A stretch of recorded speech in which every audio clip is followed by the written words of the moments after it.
युद्ध में मारे जाने से मन में अर्जुन के मन में बड़ी पीड़ा हुई और मानो कि अर्जुन ने संकल्प लिया कि कल का सूर्य अस्त होने से पहले मैं जयद्रथ को निश्चित रूप से मौत के घाट उतार दूंगा और अगर जयद्रथ को नहीं मार सका तो मैं स्वयं चिता में चढ़ जाऊंगा। ऐसा अर्जुन ने संकल्प प्रतिज्ञा कर लिया। ध्यान दीजिए, महाभारत का युद्ध पहले धर्म युद्ध हुआ करते थे। युद्ध का नियम होता था मर्यादा पूर्वक, कोई भी योद्धा निहत्थे पर वार नहीं करेंगे। अगर योद्धा युद्ध करते करते हाथ दिखा दे तो युद्ध रुक जाता था, या कि आपत्ति काल में बीच में कोई बात हो गई, शंख ध्वनि हो गई, शंख बज गया तो भी युद्ध रुक जाता था, नियम था। शिव महापुराण कथा कहती है अर्जुन ने संकल्प ले लिया कि कल का सूर्य अस्त होने से पहले मैं निश्चित रूप से जयद्रथ को मार दूंगा। अर्जुन संकल्प लिया है, लेकिन ये भगवान को चिंता हो गई। अर्जुन तो संकल्प ले लिया, लेकिन भगवान कृष्ण को बड़ी चिंता हुई, अब क्या होगा। कहीं अगर अर्जुन कल का सूर्यास्त होने से पहले जयद्रथ को वध न कर सके तो क्या होगा। रातों रात भगवान शंकर के पास ले गए, कैलाश पर्वत में ले जाकर के पूरी रात्रि प्रार्थना कराए, वंदना कराए, पूरी रात्रि निवेदन किया। भगवान भोलेनाथ की घनघोर कृष्ण और अर्जुन ने तपस्या किया। भगवान शंकर प्रसन्न हो गए और प्रसन्न होकर के भगवान भोलेनाथ ने पशुपति अस्त्र दिया, माहेश्वरास्त्र दिया है। उन्हीं माहेश्वरास्त्र को, पशुपति अस्त्र को अर्जुन लेकर के आए। प्रातःकालीन पुनः युद्ध प्रारंभ होता है। उस युद्ध के अंतर्गत व्यूह की रचना की गई कौरवों की तरफ से। व्यूह के अंदर उस जयद्रथ को छुपाया गया, लेकिन अर्जुन वीरता पूर्वक युद्ध करते हुए आगे की ओर बढ़ गए। इधर भगवान ने एक लीला किया। सायंकालीन का समय होने वाला ही था, कोहरा छा गया, बादल छा गए। कोहरे छाने से मानो कि ऐसा लगा कि सूर्य अस्त हो गया। अर्जुन को भी लगा कि आज का सूर्य अस्त हो गया। अर्जुन चिता में बैठने की तैयारी कर रहे हैं।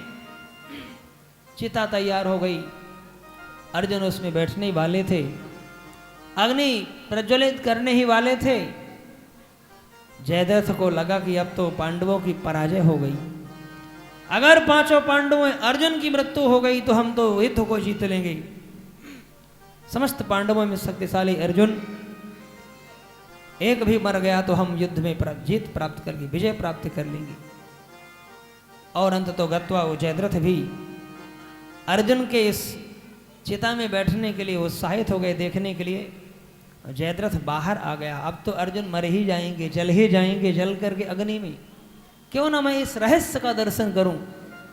और ज्यों ही वो जयद्रथ बाहर आया कि वहीं से वो बादल समाप्त हो गए, कोहरा समाप्त हो गया। जैसे ही वो कोहरा समाप्त हुआ उसी समय सूर्य दिखाई दे। सूर्य के दिखाई देने से मानो समाज में हाहाकार मच गया। जयद्रथ भी बाहर आ गया। अर्जुन सूर्य का दर्शन करते हुए अपना गांडीव उठाया है, उसमें माहेश्वरास्त्र पशुपति अस्त्र का संधान किया है और उस भगवान भोलेनाथ के द्वारा दिए हुए पशुपति अस्त्र के द्वारा जयद्रथ का भगवान भोलेनाथ ने संहार किया। बोले शंकर भगवान की। ऐसे हैं दयालु भगवान भोलेनाथ, जिनको भक्तों की बड़ी चिंता हो।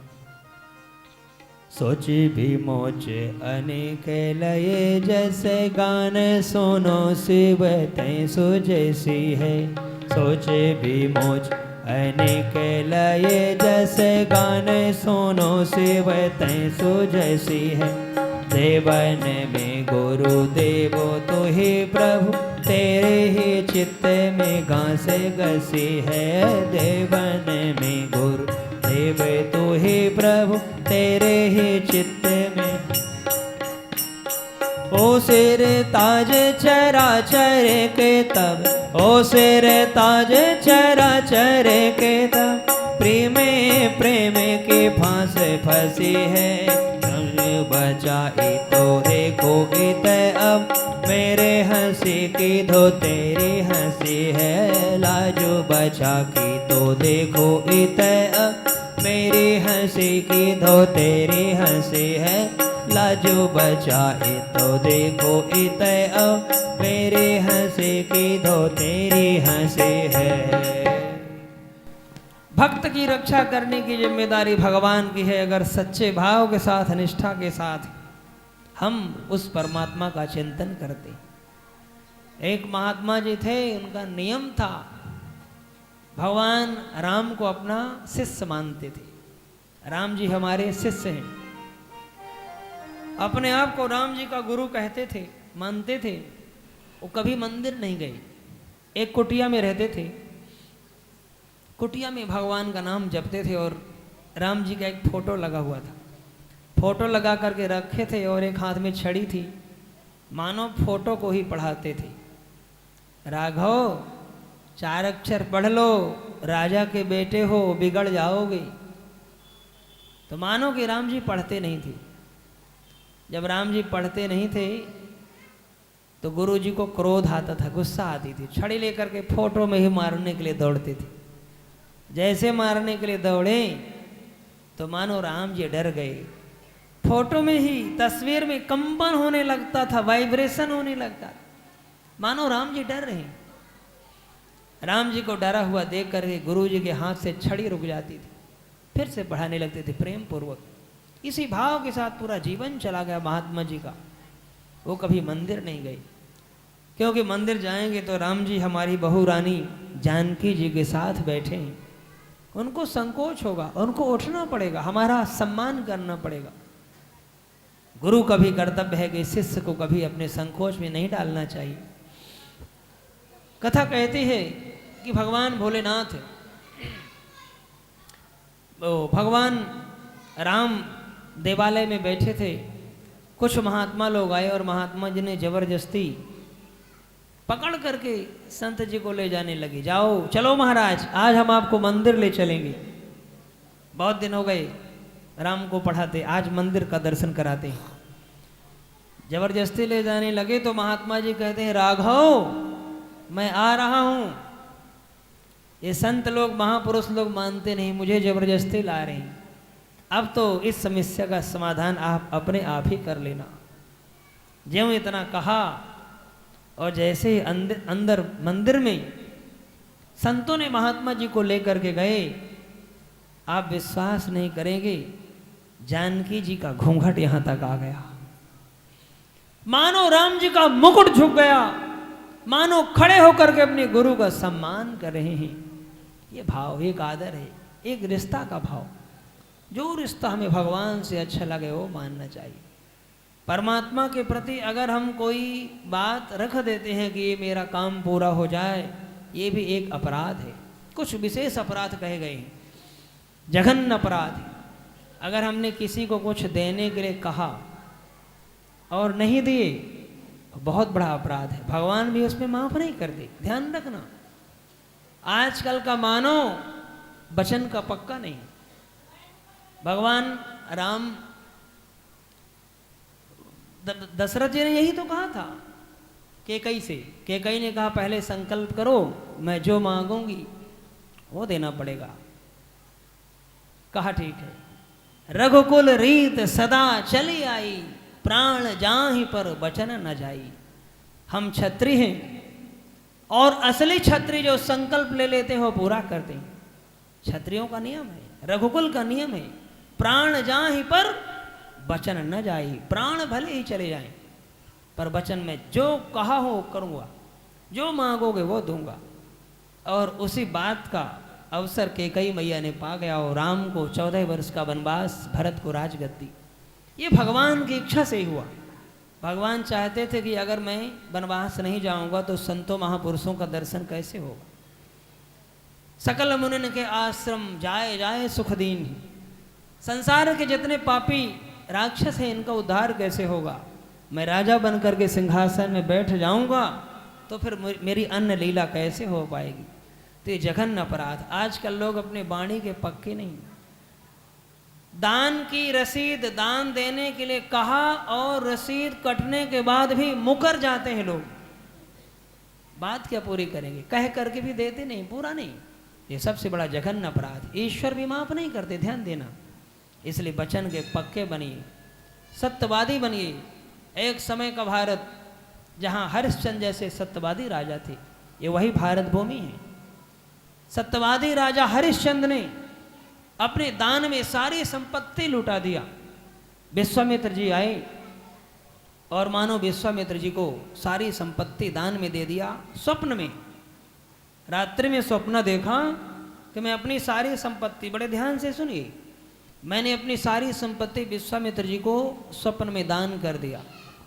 और सुबह सुबह संयोग से विश्वामित्र जी आ गए। जब विश्वामित्र जी आ गए तो विचार किया कि मैंने स्वप्न में सारी संपत्ति तो दान कर ही दिया, तो सच में क्यों ना दे दूं, चलो मैं दे देता हूँ। अपनी सारी संपत्ति राजा हरिश्चंद्र सत्यवादी धर्मात्मा राजा विश्वामित्र को दान में दे दिया। ब्राह्मणों संतों को भोजन कराया। 1100 संत थे विश्वामित्र जी के साथ। विश्वामित्र जी ने कहा, आपने हमको भोजन कराया है, नियम बना है कि भोजन कराओ तो दक्षिणा जरूर दो। जब दक्षिणा का नियम आया, ध्यान दीजिए, जब दक्षिणा का समय आया तो राजा हरिश्चंद्र ने कहा, जाओ हमारे कोष से निकाल कर लाओ, इतनी दक्षिणा दो कि जब तक ये संतुष्ट न हो जाएं, जब तक हमारे संतों ने ये ना कह दें कि अब कुछ नहीं चाहिए, तब तक देते रहो। लेकिन विश्वामित्र जी ने कहा, नहीं नहीं, आपके पास कुछ है ही नहीं राजघराने में, आप तो अपनी सारी संपत्ति मुझे दान में दे दिया, आप तक के पास कुछ भी नहीं बचा। अब तो विश्वामित्र जी की बात को सुन करके राजा हरिश्चंद्र बड़े संकट में पड़ गए। हे भगवान, अब क्या होगा, ये कैसे परीक्षा। 1100 संतों को कम से कम एक एक मुद्रा तो दो, विश्वामित्र जी ने कहा। अब चिंता इस बात की हुई कि 1100 मुद्राएं मिले कहाँ, राज्य में कुछ है ही नहीं, सारा राज्य चला गया। राजा हरिश्चंद्र ने अपने राजसी वस्त्र उतार दिए, अपनी पत्नी को साथ में लिया, तारावती को। उनका एक छोटा सा बेटा था जिसका नाम था रोहित। रोहित को साथ में लिया और बाहर निकल गए, राज्य से बाहर काम मांगने के लिए।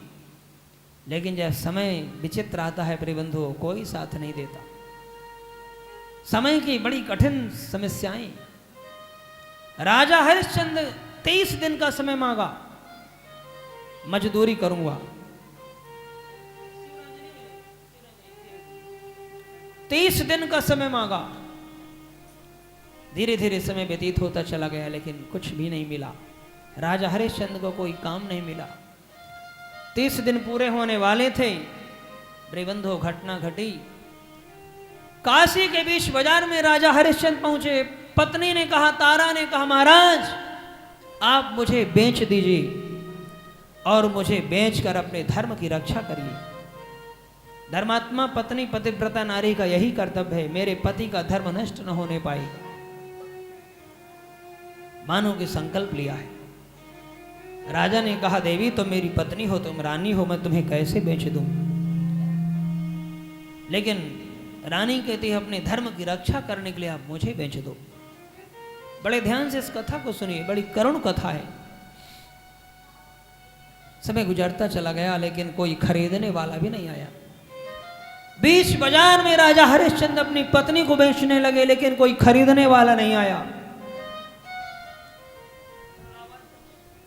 एक ब्राह्मण देवता आए, पंडित जी से निवेदन किया, आप मेरी पत्नी को खरीद लो। राजा ने कहा, पंडित जी ने कहा, नहीं नहीं, हमें कोई आवश्यकता नहीं है, हमारे पास कोई काम ही नहीं है, क्या काम करेगी, छोटी सी व्यवस्था है, हम पूजा पाठ में ही मस्त रहते हैं, हमारे पास कोई काम नहीं है। राजा ने कहा, आपकी पत्नी की सेवा करेगी, पंडितानी की सेवा करेगी, मेरी पत्नी को खरीद लो। 500 मुद्राओं में राजा हरिश्चंद्र जी ने अपनी पत्नी तारा को बेच दिया है। छोटा सा बेटा रोहित पीछे पीछे जाने लगा, रोते रोते, माँ आप मुझे अकेले छोड़ करके मत जाओ, मैं आपके बिना नहीं रह पाऊंगी। पंडित जी ने कहा, नहीं नहीं, इस बालक की कोई आवश्यकता नहीं, अगर ये बालक जाएगा साथ में तो ये कुछ काम नहीं करेगी, चारों तरफ इसका समय बेटे के ही लालन पालन में ही लगा रहेगा।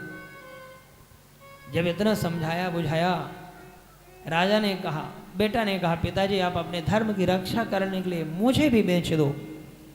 अब छोटे से बेटे बालक को कैसे राजा बेच दे, लेकिन धन्य वो बेटा अपने पिता के भाव को समझ गया। मेरे पिता आज धर्म संकट में हैं, पुत्र का कर्तव्य है पिता की समस्त इच्छाएं पूर्ण हो, इस धर्म संकट से बचाव हो। 300 मुद्राओं में राजा हरिश्चंद्र ने अपने बेटे रोहित को भी बेच दिया। 800 मुद्राएं हो गई। समय गुजरता चला गया। अपने बंधु कथा कहते हैं कोई सहारा नहीं और हद होती है दुख की। पंडित जी ने बाल पकड़ करके घसीटते हुए रानी को दासी की तरह ले जाने लगे। राजा हरिश्चंद्र जी ने देखा कुछ कर नहीं सकते, क्योंकि वो पत्नी तो भिक्षु की थी। ले गए। सुबह से शाम तक रानी काम करती है दासी की तरह, चरण सेवा करती है, घर गृहस्थी का काम, बर्तन धोती है, झाड़ू पोछा करती है, और बेटा हवन करने के लिए लकड़ी लाने की व्यवस्था करता है। राजा हरिश्चंद्र जी अब अकेले बचे, लेकिन समय की स्थिति फिर भी सुधार में नहीं, बिगड़ती चली गई। राजा हरिश्चंद्र जी ने अपने आप को बेचने लगे। काशी के बीच बाजार में चौराहे में खड़े हो गए, कहने लगे भैया मुझे कोई खरीदने वाला हो तो मुझे भी खरीद लो, मैं अपने धर्म की रक्षा करने के लिए अपने संतों को वचन दिया है। महाराज हरिश्चंद्र भी काशी के बीच बाजार में एक डोम के हाथ बिक जाते हैं। 1100 मुद्राएं पूर्ण हो जाती हैं। विश्वामित्र जी के चरणों में समर्पित किया और प्रणाम किया, और एक डोम के यहां बिक करके शमशान भूमि में काम मिलता है। एक राजा है, ध्यान दीजिए, और काम भी मिलता है तो कैसे? जो लोग मुर्दे जलाने के लिए आते हैं तो उनसे टैक्स लेते हैं। कर लेने का काम राजा हरिश्चंद्र जी को। बड़ी भूख लगी है, कुछ खाने की व्यवस्था नहीं, खाते क्या है? लोग जो प्राणी के लिए, जो मुर्दे के लिए खाना लाते हैं, वही खाना राजा हरिश्चंद्र खाते हैं। पहनने के लिए वस्त्र नहीं, लोग मुर्दे में लपेट कर ढक कर जो कफन लाते हैं, उस कफन को ही राजा हरिश्चंद्र धारण करते हैं। बड़ा कष्ट का समय कट रहा है, एक एक पल वर्षों के समान व्यतीत हो रहा है। भला विचार करो, एक भारतीय राजा अपने धर्म की रक्षा करने के लिए, वचन को निभाने के लिए, वचन को पूरा करने के लिए कितनी कठोर साधना तपस्या कर रहे हैं, क्या क्या नहीं किया। पूरा शरीर काला पड़ गया। राजा हरिश्चंद्र जलते हुए मुर्दे से जो काला धुआं निकला पूरे शरीर में काला पड़ गया, लेकिन फिर भी अपनी ड्यूटी बड़े मर्यादा पूर्वक निभाते हैं। अभी भी दुख कम नहीं हुआ प्यारे। और घटना घटी। एक दिन की बात है, छोटा सा जो बालक रोहित था, ब्राह्मण देवता के लिए हवन करने के लिए, अग्निहोत्र करने के लिए, संविधा लेने के लिए जंगल जाता है। एक सर्प ने डस लिया। सर्प के डसने से रोहित घायल हो जाता है और शरीर नीला पड़ गया। कोई राहगीर जा रहा था। रोहित ने कहा भैया जाओ मेरी माँ से कह दो, मेरी माँ आ जाए, मेरी रक्षा करे, मुझे वैद्य के पास ले जाए, शायद मैं बच जाऊंगा। मेरी माँ जब इस रहस्य को देखेगी सहन नहीं कर पाएगी। कोई राहगीर जा करके बताता है तुम्हारा बेटा रोहित सर्प डस लिया है, मूर्छित है, जाओ व्यवस्था करो। दौड़ने लगी रानी, लेकिन पंडित जी ने रोक दिया, नहीं नहीं अभी घर का काम नहीं हुआ।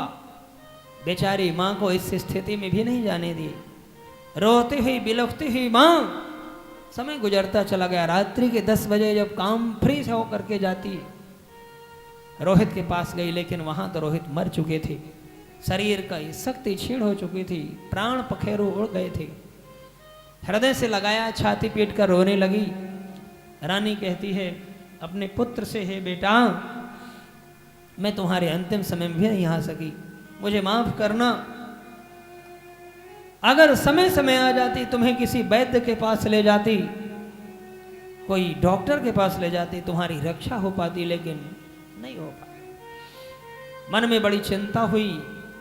अब अपने छोटे से 5 वर्ष के बेटे रोहित को दफनाने के लिए वही शमशान घाट ले जाती हैं, जहां राजा हरिश्चंद्र टैक्स लेने का काम करते थे। रानी तारावती जब अपने बेटे को गोद में लेकर के जाने लगी तो वही राजा हरिश्चंद्र ने जलाने भी नहीं, दफनाने भी नहीं दिया। नहीं नहीं, टैक्स दो, कर दो। तारावती के पास कुछ था नहीं, क्या दे? रोने लगी, दुखी होने लगी, मानो कहने लगे, हे विधाता, कैसा समय आ गया। कभी इस बच्चे के पिता राजा हरिश्चंद्र मिलेंगे, मुझसे पूछेंगे मेरा बेटा रोहित कहाँ गया, क्या जवाब दूंगी? जब अपने बेटे रोहित को नाम लिया और कहा इनके पिता राजा हरिश्चंद्र कभी मिलेंगे, इतना जब कहा तो राजा हरिश्चंद्र समझ गई। पूछ लिया, देवी तुम तारा हो क्या? हाँ हाँ मैं तारा हूं, आपको कैसे पता? राजा हरिश्चंद्र ने पूरी घटना बता देते हैं कि मैं ही राजा हरिश्चंद्र हूं। आज अपने सत्य और धर्म की रक्षा करने के लिए ये स्थिति हुई। दोनों एक दूसरे को पहचानते हैं, लेकिन समय की बड़ी विचित्र स्थिति। विचार करने लगे, अब क्या करें, अब तो हद हो गई। तीनों ने विचार किया, अब गंगा में कूद करके आत्महत्या कर लेंगे, अब कोई रास्ता बचा नहीं। जैसे कूदने लगे प्रिय बंधुओं, उसी समय भगवान श्रीमन नारायण वहां प्रकट हो जाते हैं। बोले भक्त बत्सल भगवान की जय। भगवान ने दर्शन दिया, आशीर्वाद दिया, मैं तो आपके धर्म और सत्य की परीक्षा ले रहा था। जाओ राजन, धन्य हो राजा हरिश्चंद्र, तुम्हारा नाम सत्यवादी धर्मात्मा राजा हरिश्चंद्र के नाम से आज से विख्यात होगा। तुम्हारे नाम से लोग अपने जीवन का संकल्प लेकर के जीवन शक्ति प्राप्त करेंगे। राजा हरिश्चंद्र का राज वापस मिल जाता है। भगवान की कृपा से फिर से तारावती रानी बन जाती हैं और वो बेटा रोहित पुनः जीवित हो जाता है। ये भगवान की कृपा हुई और भगवान सत्य और धर्म की परीक्षा लेकर आशीर्वाद दिया। त्रिबंधु कथा का सार है, ऐसे ऐसे धर्मात्मा राजा हमारे भारत में हुए। ये है भारत भूमि की महिमा। अपने वचनों को पक्का रखो, जो कहो वो करो। आजकल प्रकृति भी रूठती जा रही है, अपने वचनों का पालन नहीं कर रही। संकल्प जो लिया है संकल्प पूरा नहीं हुआ, निश्चित रूप से वो जघन्य अपराध है, नरक में भी जगह नहीं मिलती। इसलिए ध्यान रखो, अगर किसी को कुछ देने के लिए कहे हो तो जरूर करो, सोच समझ के कोई संकल्प करना चाहिए, और अगर कहे हैं तो पूरा करना चाहिए। भगवान ने जीवन दिया है। प्रिय बंधु, आप सब लोग अच्छे बने, सब लोग धर्मात्मा बने। द्वितीय दिवस की कथा हम सब लोग शिव महापुराण श्रवण कर रहे हैं। प्रिय बंधुओं, अपनी मर्यादा का पालन करें, अपनी धर्म की रक्षा करें। हमारा सत्य न जाने पाए, हमारा धर्म न छूटने पाए। धर्मो रक्षति रक्षता, जो धर्म की रक्षा करता है आपत्ति काल में धर्म उसकी रक्षा करता है। हमारे द्वारा दिया गया हाथ से विशुद्ध दान हमारा लोक और परलोक बनाता है। जैन नगर के पावन भूमि में एक दिव्य पावन आश्रम का निर्माण होने जा रहा है, जिसका भूमि पूजन हो चुका है। 5 फरवरी को उसका भूमि पूजन था। 5 फरवरी अभी जो फरवरी निकल गई, इसी 5 फरवरी को विराट भूमि पूजन का आयोजन था। विशाल कार्यक्रम भूमि पूजन में लगभग 300-400 हमारे शिष्य लोग, दिल्ली के शिष्य लोग वहाँ उपस्थित रहे। विशाल भंडारा हुआ, वही निर्माण कार्य चल रहा है। अब पहले लेंटर की तैयारी है, इस कथा के बाद उस कार्यक्रम की व्यवस्था होगी। निर्माण कार्य चल रहा है, शुरू है। आप सब लोग भी अच्छे बने और वो सब आश्रम आप सब लोगों के सहयोग से ही बन रहा है। हमारा अपना कुछ नहीं, नीचे का पूरा सत्संग हॉल बनेगा। गुरु पूर्णिमा होती है, हमारे घर में इतनी जगह नहीं है, घर छोटा पड़ जाता है। लोग दूर दूर से मिलने आते हैं, दिल्ली का पूरे अनेक प्रांतों से लोग मिलने आते हैं गुरु दर्शन के लिए, उतनी व्यवस्था नहीं हो पाती। इसी उद्देश्य के साथ वहाँ ब्राह्मण लोग हवन पूजन करें, आपके मंगल कामना के लिए प्रार्थना करें, आप लोगों के जीवन में खूब सुख शांति हो। इन भाव को लेकर के दिव्य आश्रम का निर्माण हो रहा है। आप सब लोग भी उसमें दिल खोल करके दान करें और सहयोग करें और अपना लोक परलोक बनाएं। पितरों के नाम से लोग कमरा बनवाते हैं, अपने पूर्वजों के नाम से छत डलवाते हैं, हॉल बनवाते हैं। जिसकी जैसी सामर्थ्य हो, शक्ति हो, आप लोगों का भी कर्तव्य है कि उसमें सहयोग करें। अपना घर तो सभी बना लेते हैं, लेकिन ये परमात्मा का घर है। एक महापुरुषों की एक व्यवस्था है जहाँ पर हम सबके मंगल कल्याण के लिए भगवान से प्रार्थना होगी, और श्रेष्ठ ब्राह्मण के द्वारा की गई प्रार्थना हमेशा हमेशा के लिए सफल होती है। तो जिसकी जैसी श्रद्धा हो, कोई जरूरी नहीं है, पैसे तो देने नहीं है, सामग्री दीजिए। आप लोग तो यहाँ पास में हो, किसी को ईंट देना हो, ईंट की व्यवस्था, सीमेंट की व्यवस्था, वहाँ पत्थर लगेंगे, जिसकी जो सहयोग की भावना हो, पूरे दिल खोल करके आप लोगों को वहाँ सहयोग करना है। और आपका लोक और परलोक बने, आपका आपके द्वारा दिया गया दान वो जीवन जीवन के लिए वो अमर रहेगा। तो श्रीमती सुनीता जी यहाँ बैठी हैं, हमारे पंडित जी शास्त्री जी बैठे, इनके पास आश्रम की रसीद बुक है। जिन भक्तों को आश्रम निर्माण में सहयोग करना हो, आप लोग दिल खोल करके करें और अपने पवित्र नामों की घोषणा अवश्य करवाएं, ताकि आपके आने वाले जीवन में खूब प्रसन्नता के साथ आपके बच्चों को भी लगे कि हमारे माता पिता ने, हमारे पूर्वजों ने दिव्य आश्रम के व्यवस्था में अपना भी योगदान दिया। देखो, आश्रम तो बन ही रहा है, वो बन ही जाएगा, लेकिन हमने उसमें क्या किया, हमारा क्या लगा। जब राम सेतु बंध रहा था तो एक चींटी, बड़े बड़े पहलवान पत्थर डाल रहे थे समुद्र में, एक चींटी भी अपने सिर पर धूल ले जा करके राम सेतु में डाल रही थी। राम जी मुस्कुराने लगे और चींटी से पूछा, क्या कर रही हो? चींटी ने कहा, मैं भी पुल बांधने में सहयोग कर रही हूँ। राम जी ने मुस्कुराया, कहा, तुम्हारे मिट्टी डालने पर क्या सेतु बंध जाएगा? चींटी ने बड़ी अच्छी बात कही। चींटी ने कहा, प्रभु पुल तो बंधेगा ही, जिसमें जिस पत्थर में राम नाम लिखा गया वो तो अपना काम पूरा होगा ही, लेकिन मैं भी अपना सहयोग की भावना रख रही हूँ। मेरा भी कुछ अंश उसमें लग जाए, समय आने पर मेरा भी नाम उसमें अमर रहेगा, लोग मेरा भी नाम गाएंगे।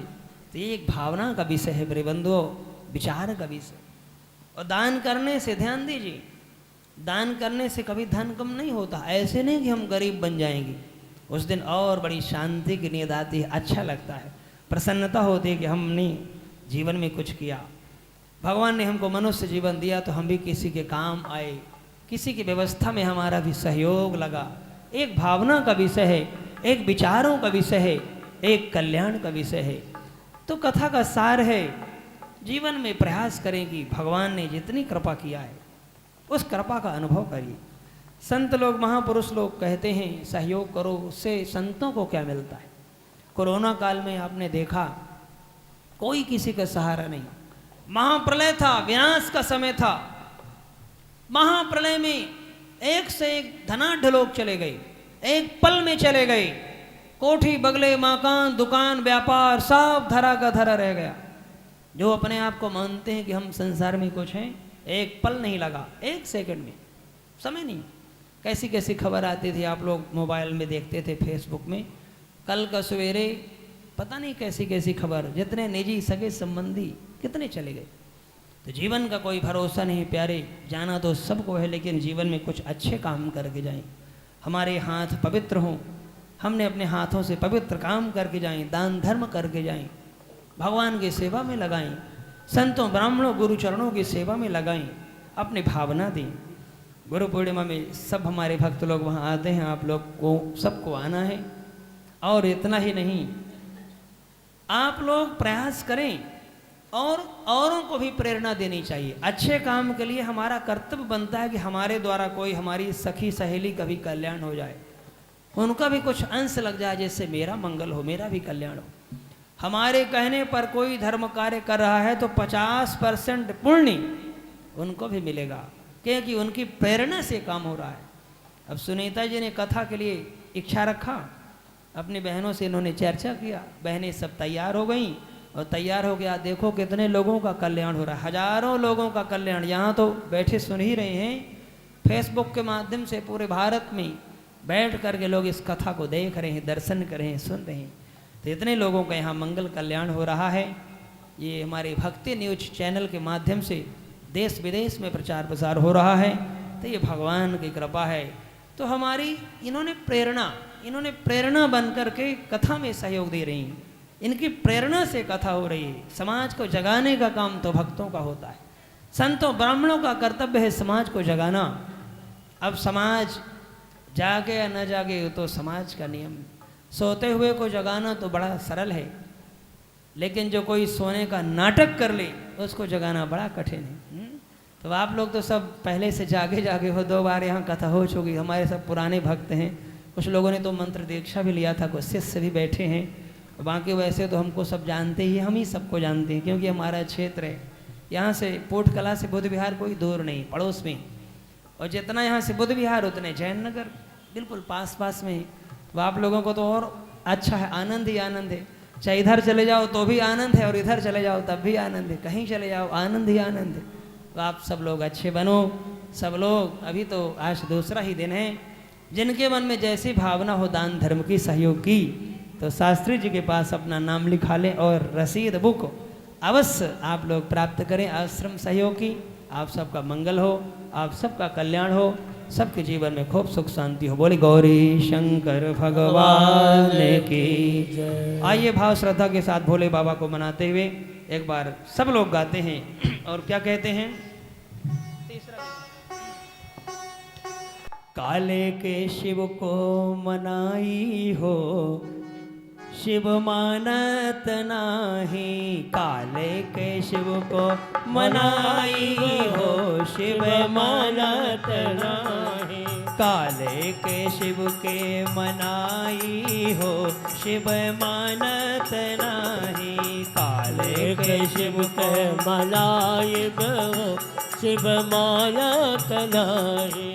मानत नाही शिव जी मानत नाही। मानत नाही शिव मानत नाही।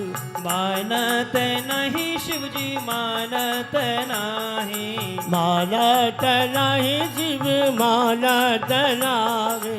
काले के शिव के मनाई हो, शिव मानत नाही। काले के शिव के मनाई हो, शिव मानत नाही।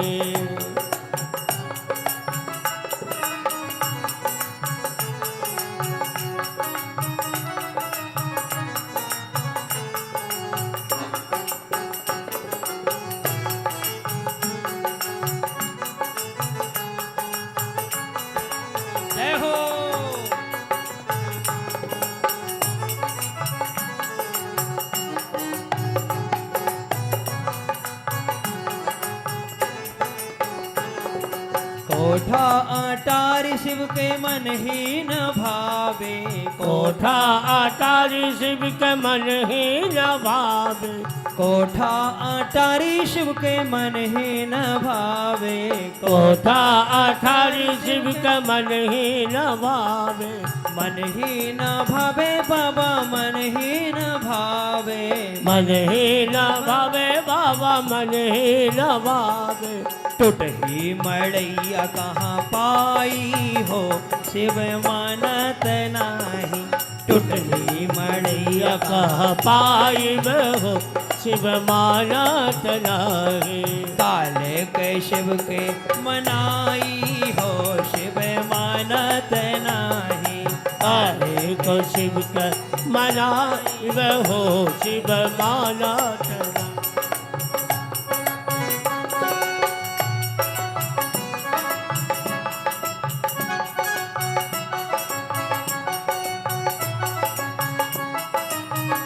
हर हर महादेव।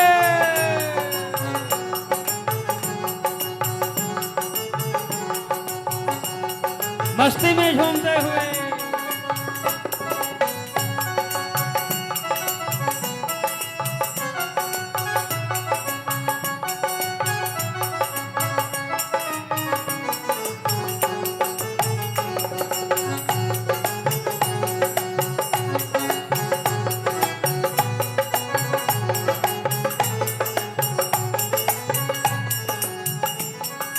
पूरी मिठाई शिव के मन ही न भावे, पूरी मिठाई शिव के मन ही न भावे, पूरी मिठाई शिव के मन ही न भावे, पूरी मिठाई शिव के मन ही न भावे, मन ही न भावे बाबा मन ही न भावे, मन ही न भावे बाबा मन ही न भावे, ओ मन ही न भावे भोले मन ही न भावे, मन ही न भावे भोले मन ही न भावे, पूरी मिठाई शिव के मन ही न भावे, पूरी मिठाई शिव के मन ही न भावे, भाग धतूर कहाँ पाई हो शिव मानत नाही, भांग धतूर कह पाइब शिव मानत नाही, काले के शिव के मनाई हो शिव मानत नाही, काले के शिव के मनाइब हो शिव मानत नाही,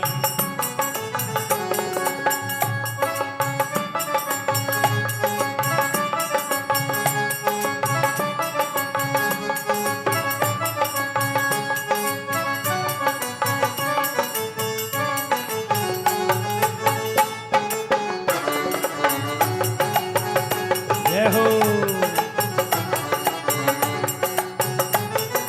काले के शिव के मनाई हो शिव मानत नाही, काले के शिव के मनाइब हो शिव मानत नाही, साल दो साल शिव के मन ही न भावे, साले 2 साल शिव के मन ही न भावे, साला 2 साल शिव के मन ही न भावे, साला 2 साल शिव के मन ही न भावे, मन ही न भावे भोले मन ही न भावे, मन ही न भावे भोले मन ही न भावे, साल 2 साल शिव के मन ही न भावे, साले 2 साल शिव के मन ही न भावे, मिर्गा के जय हो मिर्गा के जय हो, मिर्गा के छाल कहाँ पाई हो शिव मानत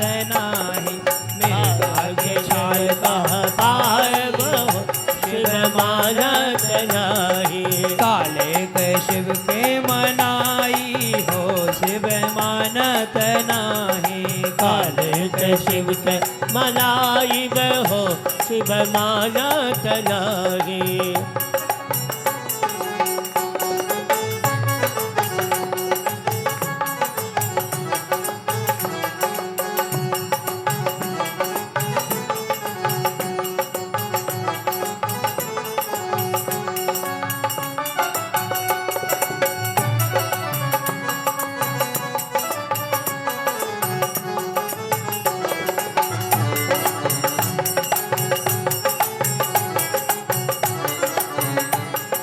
गाड़ी और बग्गी शिव के मन ही न भावे, गाड़ी और और शिव के मन ही न भावे, गाड़ी और बग्गी शिव के मन ही न भावे, गाड़ी और शिव के मन ही न भावे, हाथी और घोड़ा शिव के मन ही न भावे, हाथी और घोड़ा शिव के मन ही न भावे, गाड़ी और बग्गी शिव के मन ही न भावे, गाड़ी और शिव के मन ही न भावे, भगवान शंकर गाड़ी अच्छी नहीं लगती, बग्गी अच्छी नहीं लगती, हाथी घोड़ा भी अच्छे नहीं लगते, फिर किस में बैठते हैं?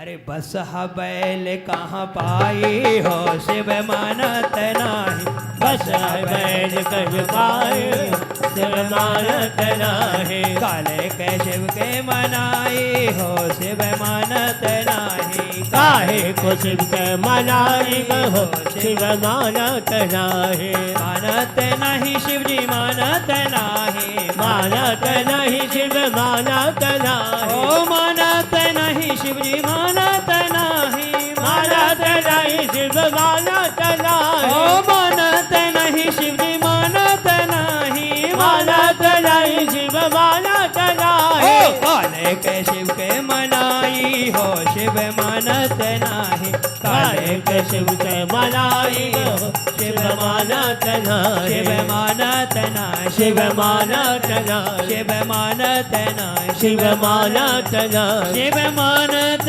नाही बोले गौरी शंकर भगवान की जय नमः पार्वती पतये हर हर महादेव।